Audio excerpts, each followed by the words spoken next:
Donc salut tout le monde, aujourd'hui on se retrouve pour une nouvelle vidéo. Nouvelle vidéo de CellLab pour savoir comment utiliser CellLab. Alors hier on a fait des espèces d'êtres vivants qui pouvaient se déplacer un peu partout. Vous vous en rappelez sûrement. On a aussi su à quoi servait la désine, comment optimiser une espèce de petite cellule. Mais maintenant, on va voir plusieurs autres choses comme les dévérocytes, l'adipocyte et la kératinocyte, les kératinocytes en fait. Très important que dès qu'on a fait la dévérocyte, euh, si on rajoute la flagellocyte en même temps, et ben il faut la kératinocyte. Alors, d'abord, du coup, on va comprendre qu'est-ce que c'est un dévérocyte. Vous pouvez voir, ça a un aspect plutôt particulier. On va mettre une angle de division de 90 degrés.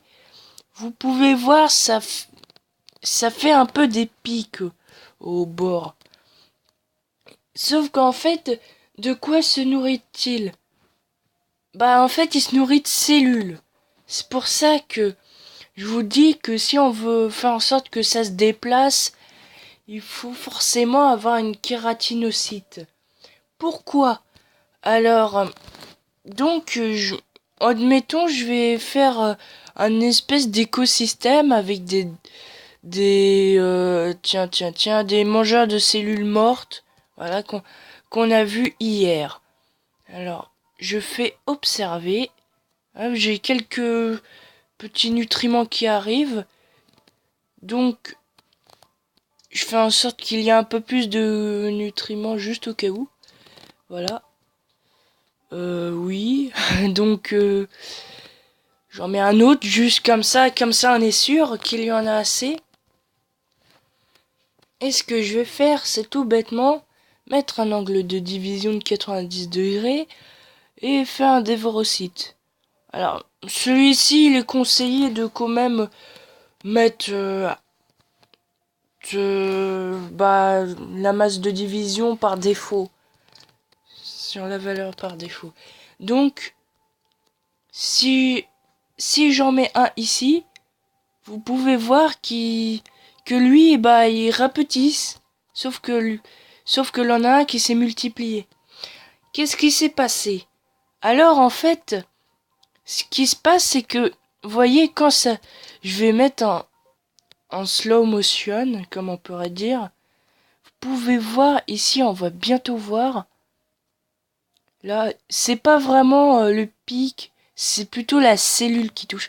Vous voyez, quand la cellule touche bah d'autres cellules, elle va prendre les nutriments et vous voyez bah elle avait plus assez de nutriments pour vivre et du coup disparu. Voilà. Du coup, elle va prendre les nutriments de la cellule qu'elle a touchée et du coup bah elle va pouvoir se multiplier grâce à ça. Alors du coup, si on fait observer, hein, et ben on peut voir que ça fonctionne plutôt bien. Je vais même faire un cubé.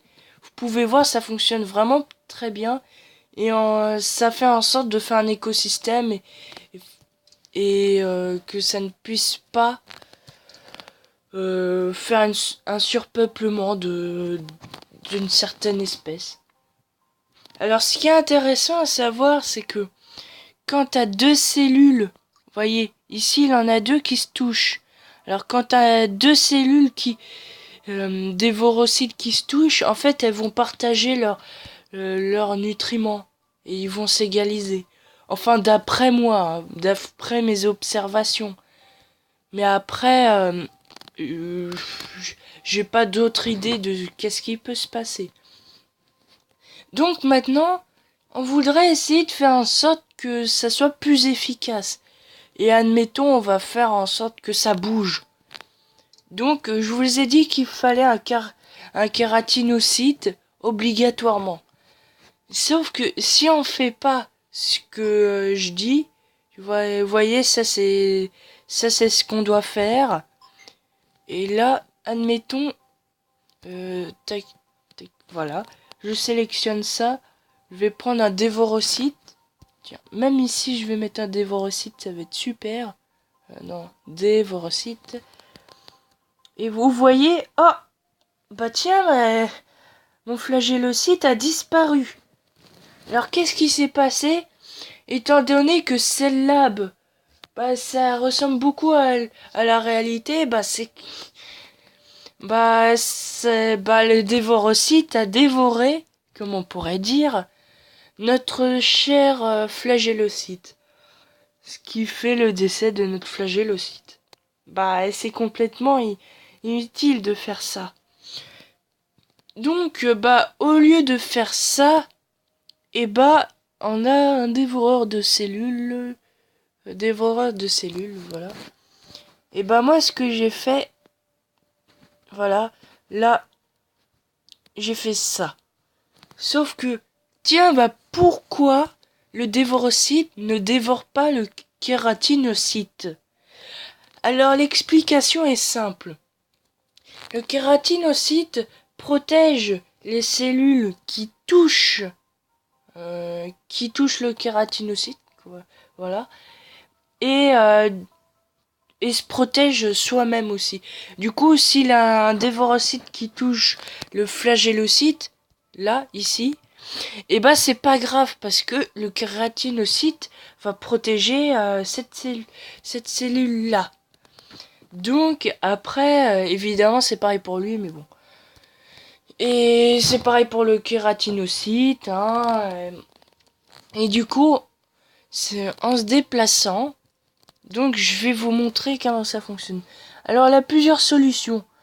Du coup, au départ, vous pouvez faire soit dévorocyte, soit phagocyte, soit kératinocyte, mais il est conseillé de faire dévorocyte, phagocyte, entre les deux.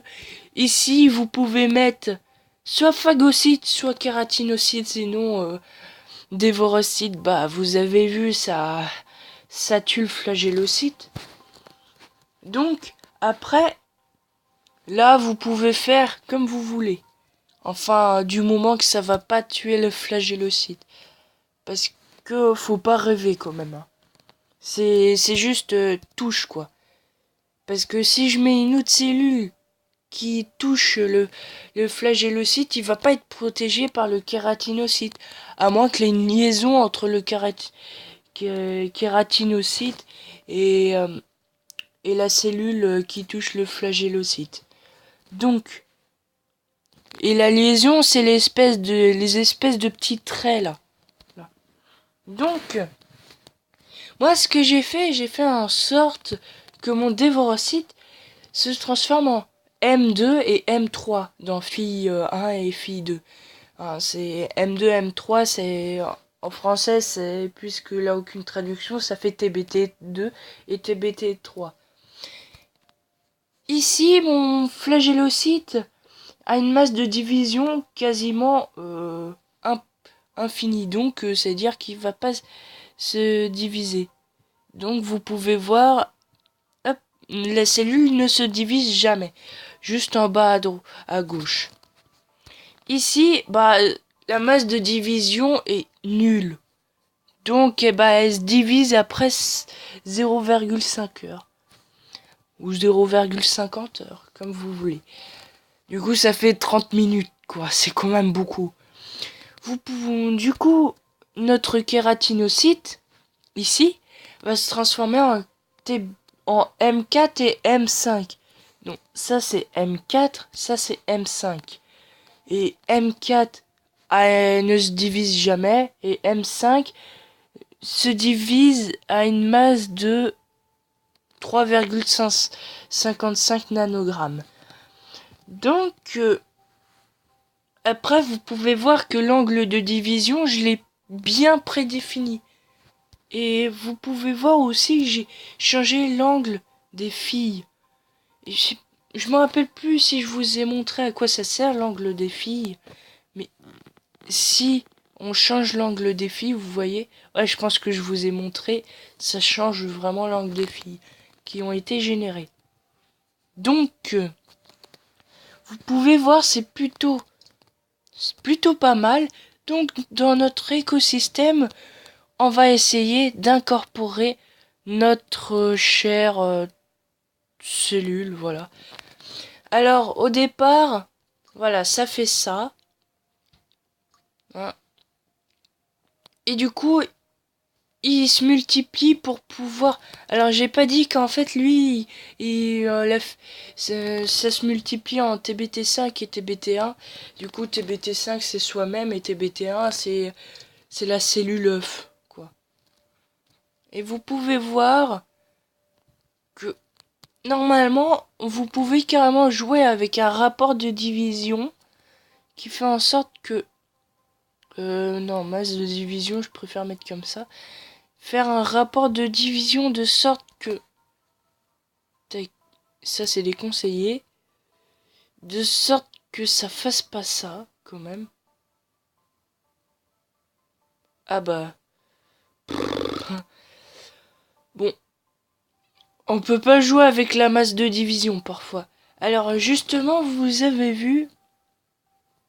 Tac, tac, tac, voilà. Punaise. Ici, ça s'accroche. Mais je veux pas que ça s'accroche. Vous voyez, ça s'accroche. Mais ici, ce qu'on peut faire, c'est que, à la place de garder la désine, là, en haut, là, ici, là, je vous décoche la case, et ben, en fait, si ça garde la désine, et ben, ça va rester accroché. Vous voyez?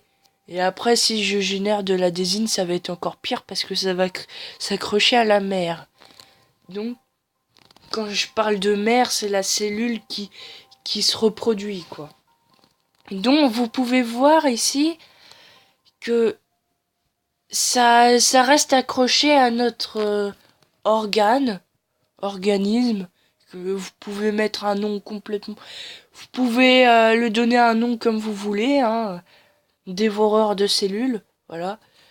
Et vous voyez, si je décoche garder la désine, ça va plus rester accroché. Ce que j'avais pas fait, justement, bah. Et du coup, à ce moment-là, vous pouvez jouer avec un rapport de division plus ou moins petit. Et vous pouvez voir là, ici, c'est un rapport de division idéal. Ce qui donne en fait toute la masse qui a été divisée vers vers la cellule œuf. Donc cette cellule œuf aura tout le gain en fait. Et après du coup celui-ci, la cellule 5, M5 du coup, et bah aura moins de masse. Et du coup si on met un rapport de division très faible, et bah vous pouvez voir que la cellule disparaît. Parce que il manque de la masse. Pas assez de masse pour pouvoir survivre. Alors voyons voir qu'est-ce qui s'est passé depuis. Ah, ça a été éradiqué de notre substrat. Donc on va essayer de le réincorporer. Je vais mettre en incubé, comme ça va être beaucoup plus rapide. Donc vous pouvez voir que notre cellule, elle va un peu partout. C'est la cellule en blanc, jaune, un peu toutes les couleurs. Alors, après, remarque, si on observe cette cellule-là, par exemple, enfin, cette cellule-là, puisqu'elle est protégée par un kératinocyte, bah, elle va manger ses frères. Voilà. C'est ça le problème. Mais c'est pas trop un problème, hein. Ça fait un écosystème, c'est-à-dire que là, les petits nutriments, là, c'est tout en bas de l'écosystème. Après, t'as genre ça, qui va manger les nutriments. Et après, t'as ça, qui est un peu plus haut. Et t'as encore plus haut, bah, notre truc, là, voilà, chose. Alors, donc, maintenant, ça va bientôt être la fin de la vidéo. Alors, à quoi sert un lipocyte?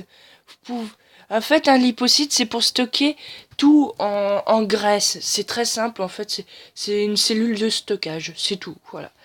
Alors, elle a pas plus. Hop, je vous montre. Vous pouvez voir au milieu. Ça va stocker les graisses pour que s'il n'y a plus assez de nutriments, et ben ça va transformer ces graisses en nutriments pour pouvoir